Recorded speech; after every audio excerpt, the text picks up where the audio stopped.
और अब बात एलएसी पर तनाव की। चीन भारत से इसलिए चिढ़ा हुआ है क्योंकि भारत ने चीन के बॉर्डर वाले इलाकों तक इंफ्रास्ट्रक्चर का ऐसा जाल बिछाना शुरू कर दिया है जिससे एलएसी पर सप्लाई लाइन में कोई दिक्कत ना आए। यानी अगर कल को भारत और चीन के बीच युद्ध हुआ तो फिर भारतीय सैनिकों तक बम, गोला बारूद, हथियारों की सप्लाई लगातार चलती रहनी चाहिए। इस इलाके की जियोग्राफिकल कंडीशंस यानी भौगोलिक परिस्थितियां ही यहां का चैलेंज है, चुनौती है। साल भर में 4 महीने तो रास्ते बर्फबारी की वजह से बंद रहते हैं, पूरी सप्लाई ठप रहती है। लेकिन अब ऐसा नहीं होने वाला है क्योंकि अब तवांग में एक ऐसी टनल यानी सुरंग बन रही है जिसकी वजह से भारत का चीन पर अपर हैंड होना तय है। अब ना तो हमारे सैनिकों की सप्लाई रुकेगी और ना ही चीन की कोई हेकड़ी सही जाएगी। इस सेला टनल से आज इंडिया टीवी के संवाददाता अमित पालित ने एक एक्सक्लूसिव रिपोर्ट भेजी है। देखिए और गर्व महसूस कीजिए।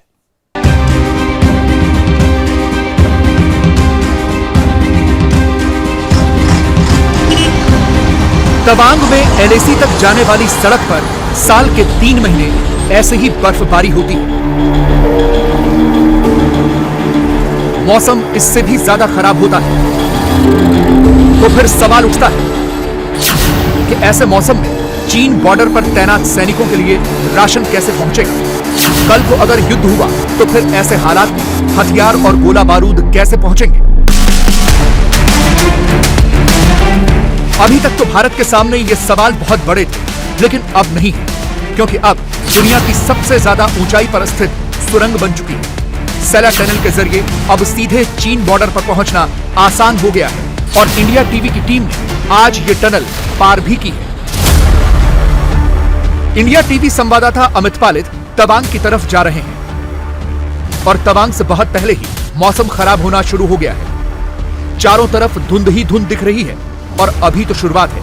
इसी मौसम में एलएसी तक जाने के लिए भारतीय सेना भी इसी हाईवे का इस्तेमाल करती है।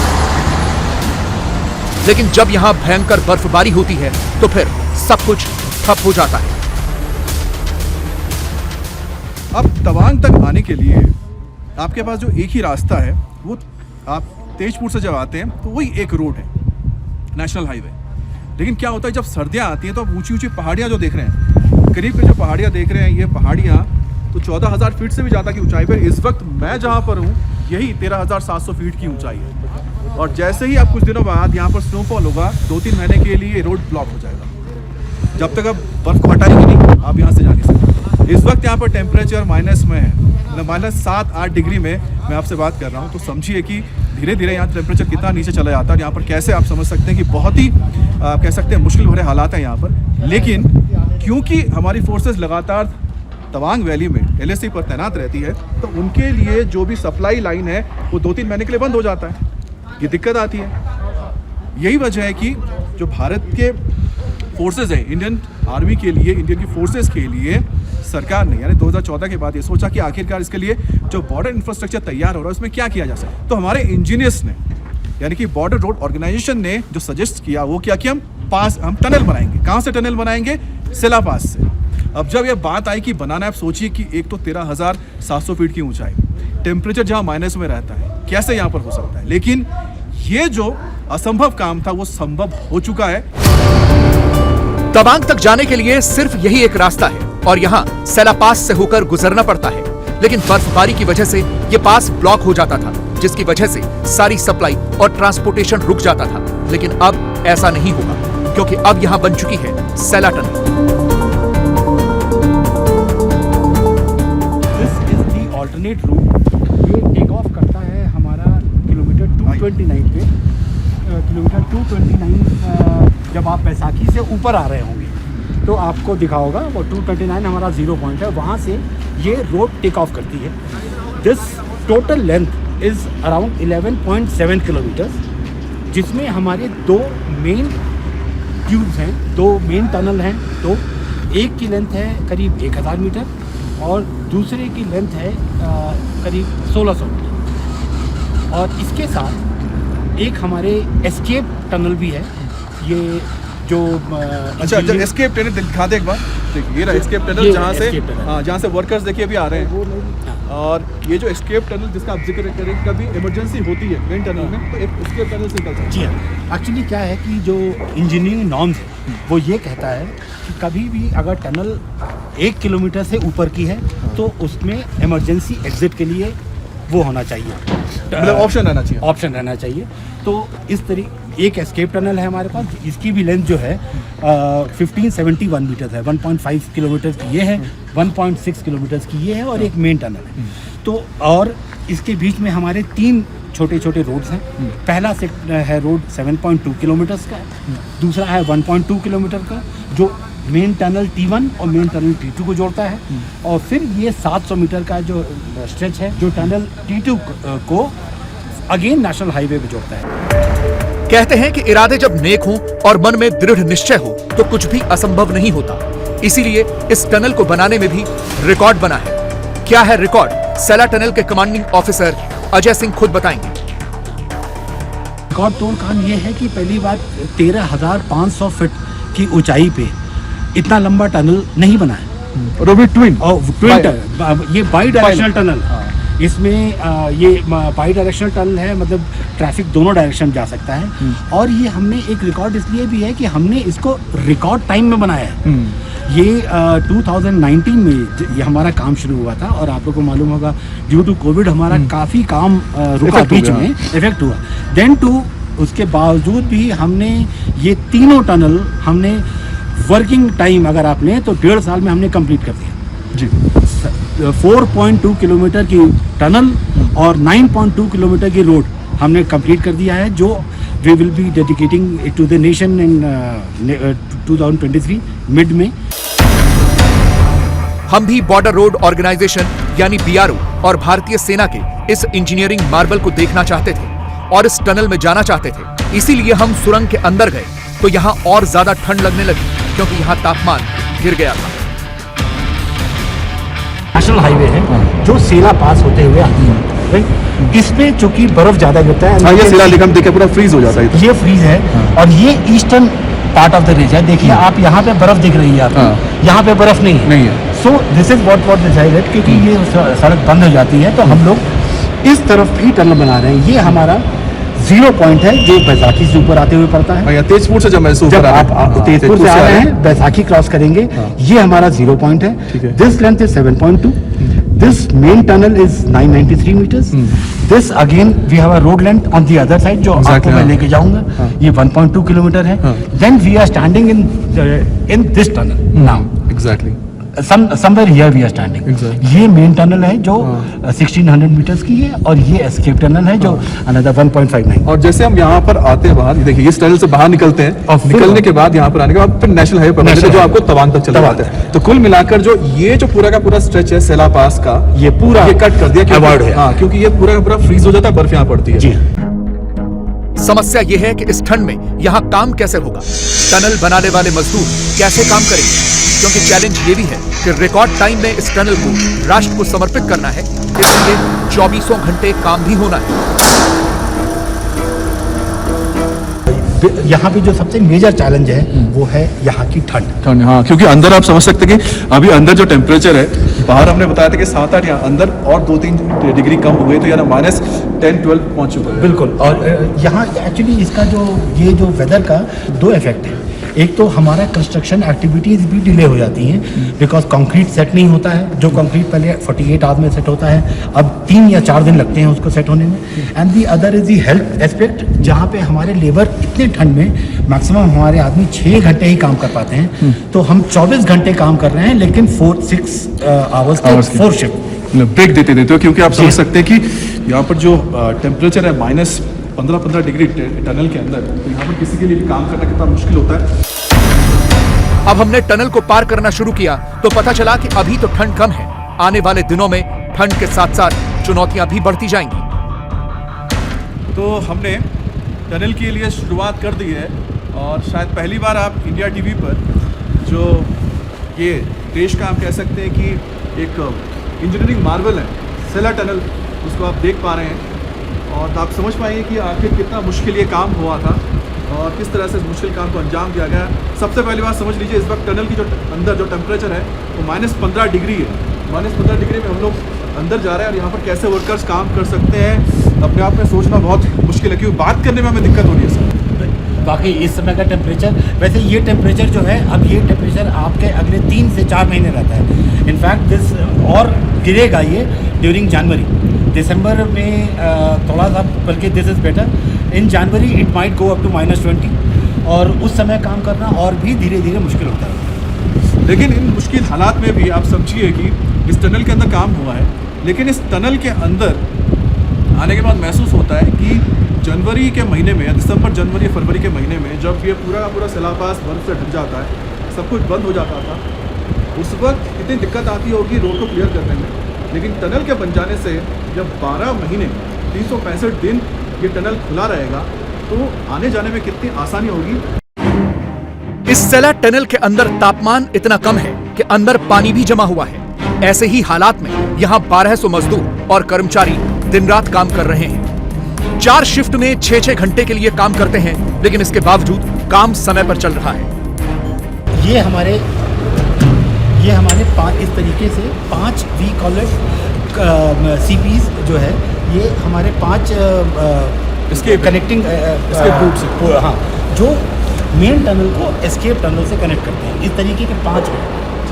ये आप देख रहे होंगे कि ये जो आपको आइसिकल्स दिख रहे हैं, हाँ, ये आइसिकल्स अब मार्च से पहले ही नहीं खत्म। अच्छा, आप देखिए सामने जो आपको नजर आ रहा है, जो चमकीला है, ये आप, हाँ, ये बर्फ है। हाँ, ये टंगा आप देख रहे हैं, वहाँ पर बर्फ के जो वहाँ पर कॉलम्स नजर आ रहे हैं आगे, वो है बर्फ। देखिए वहाँ पर जम गया है बिल्कुल। टनल के उस मुंह पे देखिए कि वहाँ पर जो आइसिकल्स कहते हैं, आइसिकल्स है। हाँ, यानी कि जो पानी इतना यहाँ पर अंदर ठंडा है, यहाँ टेम्परेचर कितना माइनस पे रहता है, 15 डिग्री -20 तक पहुँचता है। यही वजह है कि जो पानी वहाँ से ऊपर से टपकता है, वो पानी जम गया है। तो आप समझिए कि टनल के अंदर जो काम हुआ है कितना मुश्किल काम था, और इतने मुश्किल हालात में हमारे यहाँ पर BRO के जवानों ने, साथ ही कंस्ट्रक्शन वर्कर्स ने काम किया है। अब हम टनल से बाहर निकल रहे हैं। हम असम के तेजपुर की तरफ बैसाखी के इलाके में निकल रहे हैं। अभी ये टनल पूरी तरह से नहीं बनी है, लेकिन काम बहुत तेजी से चल रहा है। सिरा टनल में सबसे बड़ा चैलेंज एक ज़रूर रहा था, जो आप अभी देख रहे हैं यहाँ पर, क्योंकि सबसे बड़ा जो चैलेंज था, क्योंकि यहाँ पर पत्थर कुछ अलग किस्म के थे, जिसकी वजह से आप लोग काफ़ी दिक्कत हुई। जी, हिमालयन क्रिस्टलाइन सीक्वेंस में आता है जो सेला रेंज है।